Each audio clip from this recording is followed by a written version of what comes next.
السلام علیکم ورحمۃ اللہ وبرکاتہ۔ محترم سامعین کرام، حضرت مولانا طلحہ صاحب کاندھلی رحمۃ اللہ علیہ کی جانب سے ایک خط لکھا گیا ہے، اور یہ خط اس وقت لکھا گیا تھا جبکہ مرکز کے بعض ذمہ داروں کی جانب سے ایک سازش رچی جا رہی تھی، اور وہ سازش یہ تھی کہ تبلیغی نصاب سے فضائل اعمال کو نکال دیا جائے اور اسی جگہ پر منتخب احادیث کو تبلیغی نصاب میں شامل کر دیا جائے۔ جیسے ہی اس کی اطلاع حضرت مولانا طلحہ صاحب کاندھلوی رحمۃ اللہ علیہ کو پہنچی، فوراً آپ نے فضائل اعمال کی اہمیت اور تاکید پر خواص تبلیغ کو ایک اہم مکتوب لکھا۔ وہ خط کیا ہے، میں آپ کو مکمل پڑھ کے سنا رہا ہوں۔ آپ سے گزارش ہے آپ ویڈیو کو مکمل آخر تک سماعت فرمائے، اسی کے ساتھ ساتھ چینل کو سبسکرائب بھی کر لیں، ویڈیو کو زیادہ سے زیادہ لائک اور شیئر بھی کر دیجیے گا۔ اس مکتوب میں لکھا ہوا ہے: بسمہ سبحانہ و تعالی، مکرمان و محترمان بندہ حضرات، ذمہ داران دعوت و تبلیغ، السلام علیکم ورحمۃ اللہ وبرکاتہ۔ امید ہے کہ آپ حضرات بخیر و عافیت ہوں گے۔ باعث تحریر یہ ہے کہ بندہ ابھی چند دن پہلے عمرے کے سفر پر تھا، اس لیے تقریباً 1 ماہ سے زائد عرصہ گھر پر موجود نہیں رہا۔ واپسی پر دیکھا کہ اچھی خاصی ڈاک میرے نام کی جمع ہے، حسب موقع اس کو دیکھا اور جواب لکھوائے۔ اس میں کئی ایک خطوط اس مضمون اس کے ملے کہ وقت کے بعض اعلیٰ ذمہ داران تبلیغ کی جانب سے یہ ہدایت اور تاکید کی جا رہی ہے کہ تبلیغی جماعتوں اور مساجد میں فضائل اعمال کے بجائے منتخب احادیث مؤلفہ حضرت مولانا محمد یوسف علیہ الرحمہ کی تعلیم دی جائے۔ چنانچہ بہت سے مقامات پر لوگ جزو وقتی طور سے منتخب احادیث کی بھی تعلیم کرتے ہیں، اور بعض ایسے مقامات پر جہاں ان ذمہ داران کا اثر و رسوخ زیادہ ہے، صرف مؤخر الذکر کتاب ہی کی تعلیم ہوتی ہے، اور فضائل اعمال کو بالکلیہ نظر انداز کیا جا رہا ہے، کیونکہ ان کو بعض مرکزی ذمہ داروں کی جانب سے اشارہ کچھ ایسا ہی ہوا ہے۔ میرا دل اس بات کو تو قبول نہیں کرتا کہ کوئی مرکزی ذمہ داران اس طرح کا اشارہ کرے گا کہ فضائل اعمال جو تبلیغی نصاب کی حیثیت رکھتی ہے اس کو چھوڑ دیا جائے اور اسی جگہ اس منتخب احادیث کی تعلیم کرائی جائے۔ ممکن ہے کسی ذمہ دار کی جانب سے پیہم غیر معمولی انداز میں منتخب احادیث کی بھی تعلیم کرانے کی تاکید سے لوگوں میں یہ تاثر قائم ہو رہا ہو۔ منتخب احادیث سے متعلق یہ تاکید یا تبلیغ میں نکلنے والے احباب سے درمیان جزو وقتی تعلیم کی ہدایت کرنے پر کچھ اشکال نہیں ہے، بلکہ بندہ اس کا مؤید ہے، کیونکہ یہ 6 نمبروں کی تفہیم و تشریح اور قرآن و حدیث سے ان کی دلیلیں بیان کرنے میں بہت معاون ہے۔ پھر حضرت مولانا محمد یوسف صاحب رحمۃ اللہ علیہ کی تالیف ہے، جس کی وجہ سے ان کے مستند ہونے میں کوئی شبہ نہیں۔ اشکال صرف اس دوسرے رخ پر ہے جو ہمارے بعض خدام دعوت و تبلیغ اپنے بڑوں کے طرز عمل یا ان کے اشارے سے اپنا رہے ہیں کہ فضائل اعمال کو اس میں ڈالتے ہوئے اس دوسری کتاب کو اس جگہ دے رہے ہیں۔ اس کی وجوہات میں ایک وجہ، جیسا کہ بعض حضرات کے خط میں ہے، یہ بتائی جاتی ہے کہ فضائل اعمال میں ضعیف احادیث اور غیر مستند قصے موجود ہیں، جن پر بہت سے مولویوں کو اعتراض ہے اور لوگ دعوت و تبلیغ کے کام سے متنفر ہو رہے ہیں۔ اس لیے ذمہ داران تبلیغ کو ایسی کتاب کا مشورہ دیا جانا چاہیے جو ان دونوں کمزوریوں سے محفوظ ہو، تاکہ لوگ زیادہ سے زیادہ تبلیغ کے کام سے جڑیں اور اس سے بیزار نہ ہوں۔ اس سلسلے میں بندہ مخلصانہ طور پر چند باتیں عرض کر رہا ہے، آپ حضرات اس کو سماعت فرمائیں۔ نمبر 1، کوئی بھی تحریک، جماعت یا تنظیم اسی وقت تک اپنے مقاصد میں کامیاب رہتی ہے جب تک وہ اپنے بنیادی اصولوں اور اصل بانی کی جانب سے متعین کردہ رہنما خطوط پر چلتی رہے اور ان سے انحراف نہ کرے۔ حضرت مولانا محمد الیاس نور اللہ مرقدہ نے دعوت و تبلیغ کے کام کے لیے جو بنیادی اصول اختیار فرمائے، تجربے سے ان کا مؤثر اور مفید ہونا ثابت ہوا۔ چنانچہ خود آپ اپنی زندگی میں، اسی طرح آپ کے بعد حضرت مولانا محمد یوسف صاحب رحمۃ اللہ علیہ اور اسی طریقے سے حضرت مولانا انعام الحسن صاحب رحمۃ اللہ علیہ سے بھی ان اصولوں کی پابندی کرتے اور کراتے آئے ہیں۔ اس سلسلے میں بہت سے اہل علم حضرات نے اپنی دانست کے مطابق عمدہ سے عمدہ مشورے دیے، مگر یہ حضرات ٹس سے مس نہیں ہوئے اور اپنے اصولوں پر کام کرتے رہنے میں ہی خیر اور بہتری سمجھتے رہے، جس کا ثمرہ اور نتیجہ ہم سب کے سامنے ہے۔ دعوت و تبلیغ میں نکلنے والے احباب کی دینی و علمی تربیت کی خاطر حضرت جی مولانا محمد الیاس صاحب رحمۃ اللہ علیہ نے ایک بنیادی نصاب مرتب کرایا اور اصرار کر کے حضرت شیخ الحدیث مولانا محمد زکریا مہاجر مدنی نور اللہ مرقدہ سے فضائل اعمال کے کچھ رسالے تالیف کرائے۔ بعض پہلے سے تالیف شدہ تھے اور بعض سے متعلق آئندہ تالیف کرنے کی ہدایت و تاکید فرمائی، اور وہ آپ کی زندگی کے بعد تالیف ہو سکے۔ جو رسالے آپ کی حیات میں تالیف ہو چکے تھے انہیں بذات خود ملاحظہ فرمایا اور عام مسلمانوں کے حق میں عموماً اور وابستگان تبلیغ کے حق میں خصوصاً مفید سمجھ کر خصوصیت سے ان کی تعلیم کی تاکید اور ہدایات جاری فرمائی۔ اس کتاب کی تالیف اور مبلغین کی تربیت کے لیے اس کی تجویز میں نہ جانے کس درجے کا اخلاص کار فرما تھا کہ اللہ تعالیٰ نے اس کو غیر معمولی مقبولیت عطا فرمائی اور بے شمار انسانوں کی زندگیوں میں اس کی بدولت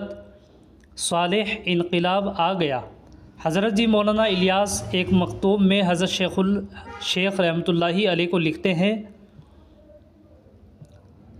اللہ کو منظور ہوا اور جیسے کہ آثار ہیں یہ تبلیغ فروغ پکڑے گی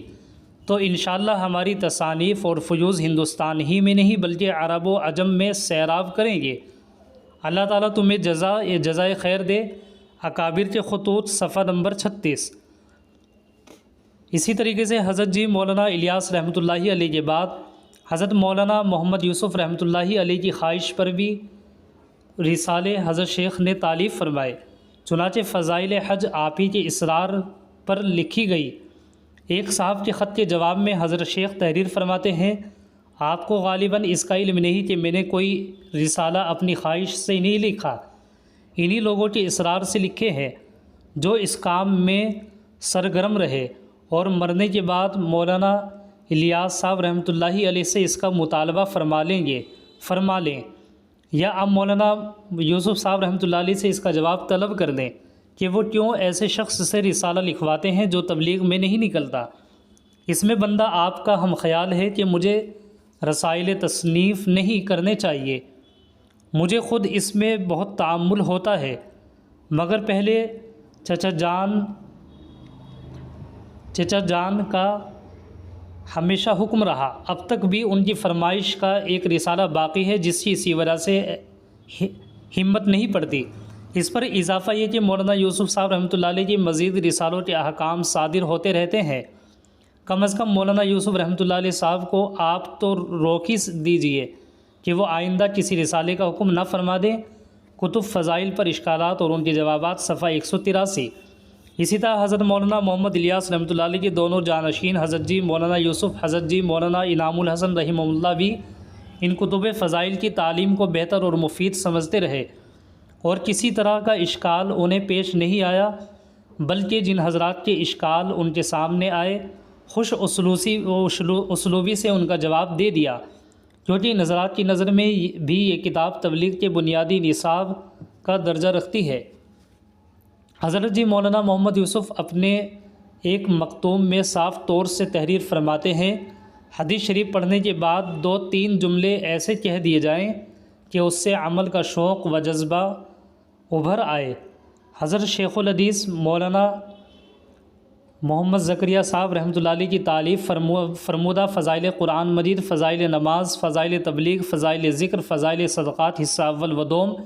فضائل رمضان، فضائل حج، ایام حج اور رمضان میں، اور مولانا احتشام الحسن صاحب کاندلوی کی مسلمانوں کی موجودہ پستی کا واحد علاج صرف یہ کتابیں ہیں جن کی اجتماعی تعلیم میں پڑھنا اور سننا ہے۔ ملاحظہ ہو الفرقان لکھنؤ کا حضرت جی نمبر بنام تذکرہ حضرت جی صفحہ 102۔ اسی طرح حضرت جی مولانا انعام الحسن صاحب رحمۃ اللہ علیہ سے تو یہ جملہ بار بار سنا گیا کہ اس کام کی حفاظت لکیر کا فقیر بنے رہنے میں ہے، اس سے ثابت ہوا کہ وابستگان دعوت و تبلیغ کے حق میں ان کتب فضائل کی حیثیت بنیادی نصاب بلکہ اپنے بنیادی اصول سے انحراف قرار پائے گا۔ نمبر 2، اس میں شبہ نہیں کہ کسی کتاب کی مقبولیت میں من جانب اللہ جہاں بہت سے عوامل کار فرما ہوتے ہیں، وہیں مصنف کا غیر معمولی اخلاص، افادہ مسلمین کا ناصحانہ و مخلصانہ جذبہ اور تصنیف کے دوران مصنف کی جانب سے طہارت ظاہری و باطنی کا حد درجہ اہتمام بھی مقبولیت کا اہم اور بنیادی سبب ہوتا ہے۔ جس طرح سے بخاری شریف کو خلق خدام میں قبول عام نصیب ہوا اور اس کے اسباب میں اہم ترین سبب خود حضرت امام کمال عشق نبوی تصنیف کے دوران طہارت ظاہرہ و باطنہ کا غیر معمولی اہتمام اور ہمہ وقت انابت اللہ کی کیفیت سے سرشار ہونا ہے۔ ہم نے اپنی آنکھوں سے دیکھا ہے کہ اور مخصوص خدام سے سنا ہے کہ حضرت شیخ رحمۃ اللہ علیہ بھی سلسلہ فضائل کے رسالوں کی تالیف کے دوران طہارت ظاہرہ کا اہتمام حد درجہ فرمایا کرتے تھے۔ جہاں تک طہارت باطنہ کا تعلق ہے تو یہ دیکھنے کی چیز نہیں، البتہ ان باتوں کی محیر العقول حد تک مقبولیت اور عامت المسلمین کی زندگیوں میں ان کے حیرت تر اثرات سے صاف ظاہر ہے کہ ایسی مقبولیت و نافعیت کمال اخلاص سے بغیر ممکن نہیں۔ نمبر 3، رہی یہ بات کہ فضائل اعمال میں بہت سے ضعیف احادیث لکھ دی گئی ہیں جن کی وجہ سے کچھ لوگوں کو اعتراض ہے اور وہ تبلیغ کی جانب اپنے رجحان کے باوجود تبلیغ سے نہیں جڑتے،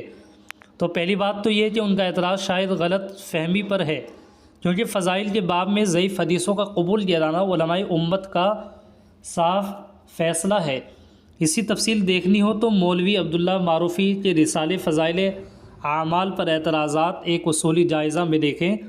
اس رسالے کو وقت کے محققین نے پسندیدگی کی نظر سے دیکھا ہے۔ اس کے علاوہ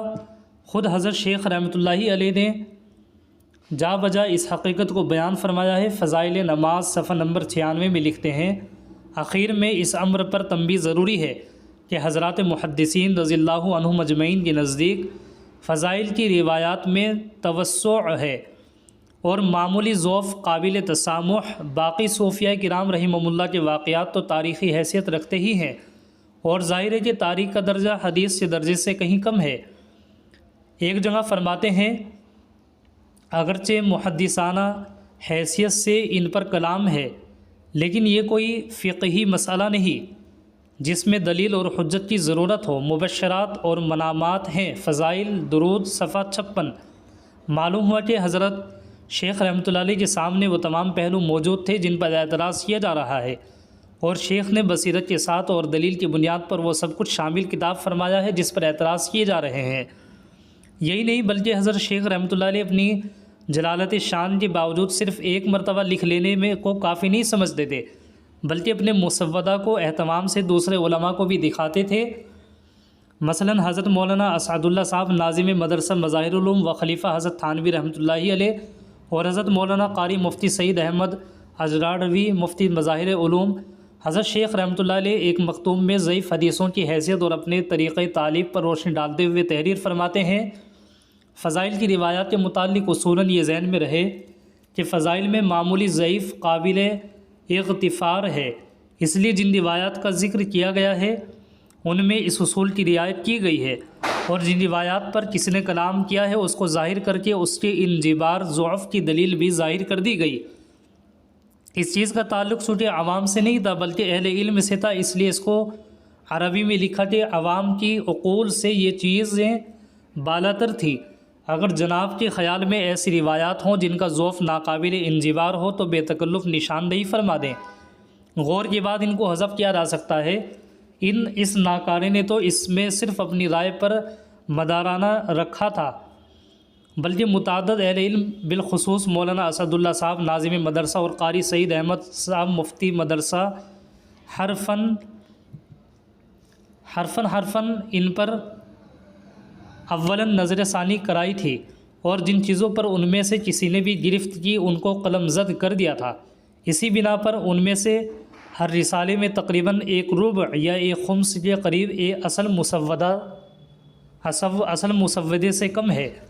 دوسری بات یہ ہے کہ ہمارے اکابر نے دعوت و تبلیغ کا یہ کام ایک خاص دائرے میں رہ کر خاص مقاصد کے حصول کے لیے شروع کیا تھا۔ الیاذ باللہ اپنی پارٹی یا جماعت کی تعداد بڑھانی ان کا مقصد ہرگز نہیں تھا۔ اس لیے اگر ہر شخص کے اعتراض کو قابل قبول قرار دیا جانے لگے تو نہ تو ہم ہر شخص کی دلیل سے مطمئن کر پائیں گے اور نہ ہی اس کے مطابق اپنے اصولوں میں تراش خراش کر کے ان مقاصد کو حاصل کر سکیں گے۔ اسی طریقے سے ان کے پیش نظر ہمارے اکابر نے اپنی جان و مال کی قربانی دے کر دین مبین کی حفاظت و اشاعت کا یہ مثمر خیرات و برکات شجر لگایا تھا۔ یہی وجہ ہے کہ ہمارے پیش رو اکابر کے اثرات ظاہرات میں جا بجا یہ بات ملتی ہے کہ بہت سے مخلص ذی علم اور تجربہ کار علماء نے اصول میں تبدیلی کے مخلصانہ مشورے دیے، مگر ہمارے اکابر ان اصولوں سے ٹس سے مس نہیں ہوئے جن پر اللہ تعالیٰ نے ان کا شرح صدر فرما دیا تھا۔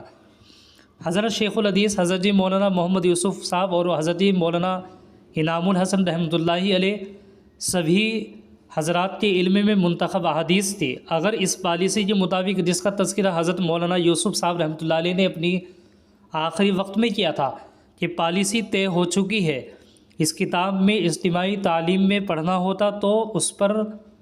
عمل ان حضرات کی زندگی میں ہو چکا تھا۔ اس لیے گزارش ہے